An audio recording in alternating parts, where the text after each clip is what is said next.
Hey, I'm Chloe from Stagebuddy.com. We're here with Seth and his show...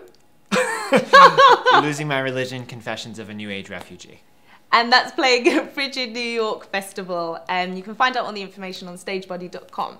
So, what is this show all about? This is a hysterical romp through America's spiritual enterprise, exposing the blurry line between self-help and faith. Wow, that sounds... That's a lot to take in. Sure, yeah. I'm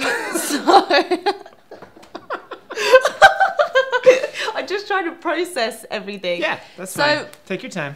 What inspired you to come up with this show? Well, this is part of a trilogy of shows that I do about the underbelly of the self-help movement. Okay. And this is the first one. You can see them out of order, but this is the first one I developed, and it's kind of just a potpourri of different characters of people that I've mashed together.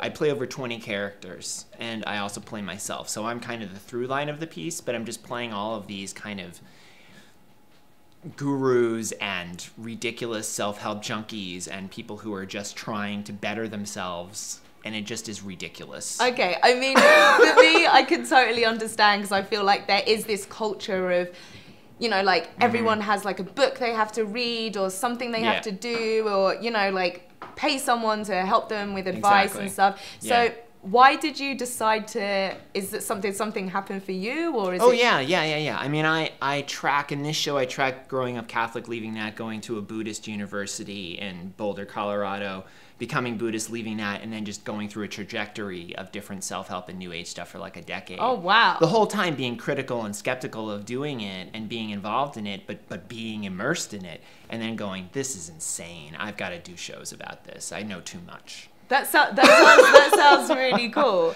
And so is there kind of, have you come out the other end of it now? Yeah, I'm a complete agnostic at this point. I don't pretend that I know anything. I always say I don't pretend that I know anything, but my characters sure do. They really think they've got the answers. So it's kind of showing all of that and lampooning it. But I always talk about the fact that I'm lampooning it, but I'm not kicking it in the pants. Like I'm trying to just kind of show and mirror back what I see happening in our culture and how it's seeping into so much of what's happening without people realizing it. Okay. So people usually tell me that they recognize the characters after they've seen the show. Like, oh, I know that guy, or that's a friend of mine, or I used to be that person. So that's good that I'm getting that feedback. Yeah. So. That sounds really interesting. Thank you so much. Yeah, thank you. And you can check out Seth's show and 28 others at Frigid New York Festival, running for the next 2 weeks.